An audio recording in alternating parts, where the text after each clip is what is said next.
This is Sarah's mom, Gloria Chambers. Detective Beckett is investigating Sarah's murder. It's so unfair.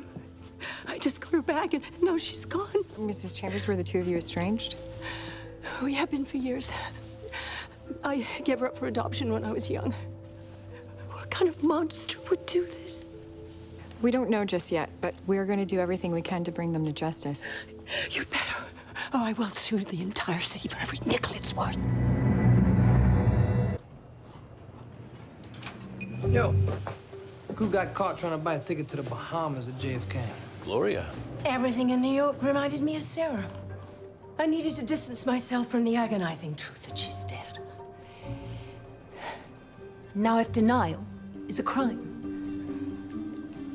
I plead guilty. Good to know. Now, how do you plead on murder? Gloria Chambers, also known as Charlene Sellers, you have been a very busy woman. Yours is a real rags to riches story. Only trouble is, the riches never seem to be yours.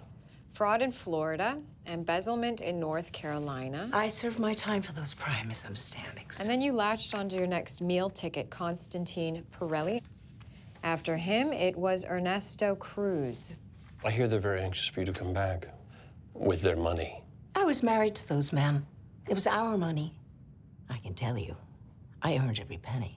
But as usual, you blew it all, and so you looked for your next ticket, which you found in Sarah Cutler. You heard an interview where she mentioned being adopted, did a little research, and then showed up as the long-lost mother. Sarah might have been under the impression that she was my daughter, but I didn't kill her.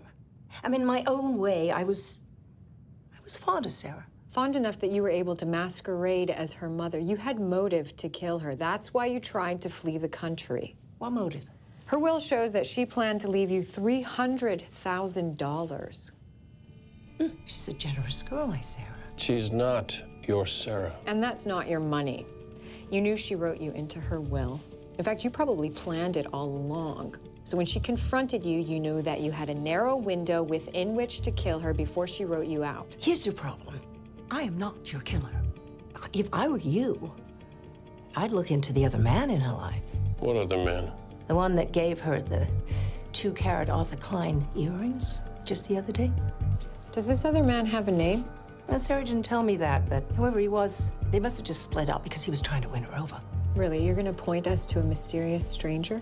It's the truth. Coming from a professional liar. I was nowhere near this godforsaken soap set when she died.